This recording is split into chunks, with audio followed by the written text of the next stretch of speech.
Hello दोस्तों, आप सभी का स्वागत है इस चैनल की ट्रेंडिंग खबरों में। जैसा कि हम जानते हैं, यमन के यूतिस ने जो कहा था वो कर दिखाया।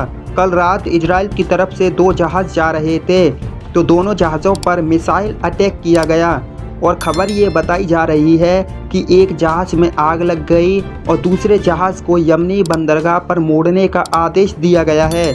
यमन के यूतिस समुद्र के अंदर इस वक्त हाहाकार मचा रहे हैं और जिस तरह धमकियां दे रहे हैं उनको पूरा भी करके दिखा रहे हैं।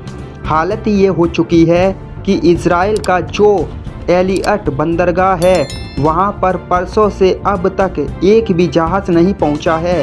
कल शाम को वहां जहाज़ जाने की कोशिश कर रहे थे।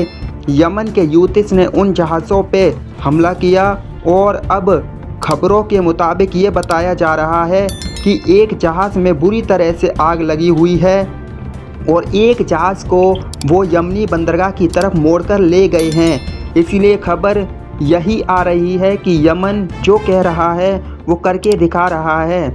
वहीं उसको रोकने के लिए सऊदी अरब, पाकिस्तान, तुर्की और अमेरिका जैसे देश एक गठबंधन बनाकर तैयारी कर रहे हैं और अब आगे देखा जाएगा कि क्या होगा। क्या यमन के खिलाफ सारे देश समुद्र में उतरकर कोई एक्शन लेंगे? और इसी बीच एक बड़ी खबर आ रही है कि इजराइल एक बार फिर से हमास से कैदियों की अदला बदली करने के लिए राज़ी हो गया है। ये जानकारी इजराइल मीडिया की तरफ से दी गई है कि इजराइल कैदियों की अदला बदली करने के लिए राज़ी हो चुका है। अब हमास राज़ी होगा या नहीं, यह देखने वाली बात है, क्योंकि हमास की शर्तें कुछ ज़्यादा बड़ी हैं।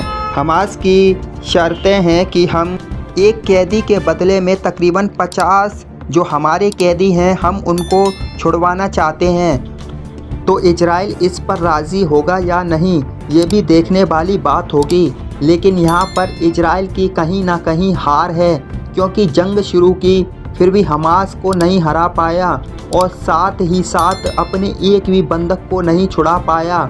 और अब इजराइल के ऊपर प्रेशर पड़ रहा है तो बेंजामिन नेतन्याहू अब राज़ी हो रहा है और इजरायली मीडिया ने बाकायदा इस बात को सही बताया है। और कल शाम को एक और खबर आई थी, इजरायली मीडिया ने एक और जानकारी दी है कि खान यूनुस में इजराइल के 5 सैनिक और मारे गए। तो कल काफ़ी सारे सैनिक मारे गए और इसकी खुद जानकारी इजराइल की डिफेंस फोर्स ने ही दी है। तो आप समझ सकते हैं कि हालात कितनी ज़्यादा बुरी है इजराइल की। इस वक्त ये देखा जा सकता है कि आम लोगों को ये लोग निशाना बना रहे हैं। और अगर आम लोगों की बात करें तो 18,205 लोग अब तक मारे जा चुके हैं गाज़ा के अंदर और 49,645 लोग घायल हैं, वो भी बुरी तरह से। आंकड़ा इससे भी ज़्यादा है, ये तो सिर्फ अप्रोक्स बताया जा रहा है। दोस्तों, अमेरिका के राष्ट्रपति ये एंटोनी ब्लिंकन हैं। इन्होंने कहा कि जो युद्ध चल रहा है यह बहुत ही जल्दी समाप्त हो जाता और अभी भी समाप्त हो सकता है। अगर हमास अपने हथियार डाल दे, सरेंडर कर दे अपने आप को, तो युद्ध खत्म हो जाएगा। हमास आम नागरिकों के पीछे छिपकर युद्ध लड़ रहा है, इसीलिए ये युद्ध खत्म नहीं हो पा रहा है।